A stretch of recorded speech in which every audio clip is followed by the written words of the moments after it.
I'm sure you've heard the news. Those chilling headlines that seem to echo through every home, every phone screen, every late-night conversation.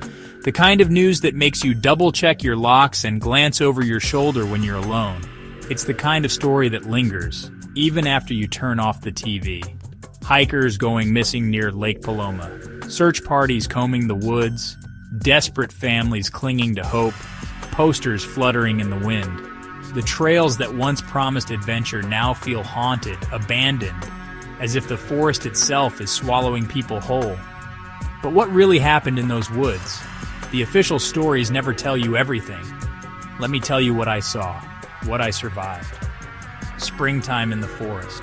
Sunlight flickers through the trees, birds singing, everything alive. The air was fresh, the world felt new, and the forest seemed to welcome us with open arms.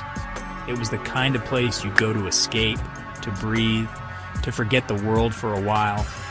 My best friend Mia and I needed a break from the city, from our jobs, from everything. So we rented a remote cabin, miles away from anyone. No neighbors, no cell service, just us, the trees, and the promise of peace. Or so we thought.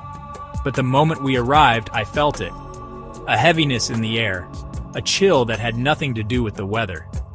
The cabin looked normal enough, but something about the silence felt wrong, like the woods were holding their breath. It was as if the woods were watching us, their shadows stretching just a little too far, the wind whispering secrets we weren't meant to hear. Every creak, every rustle made my skin crawl. That night, the cabin felt wrong. The lights flickered, casting strange shapes on the walls. The floorboards groaned under invisible footsteps. We tried to laugh it off, but the unease only grew.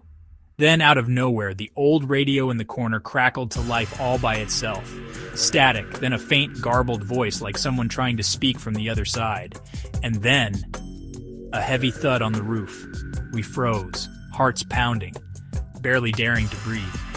Then we heard it, whispers, soft at first, then louder, circling the cabin as if something was searching for a way in. Someone or something calling Mia's name, over and over. The voice was wrong, too deep, too hollow, echoing through the trees. Mia's face went pale. She gripped my hand so tightly it hurt. At dawn, we found claw marks scratched deep into the wood outside.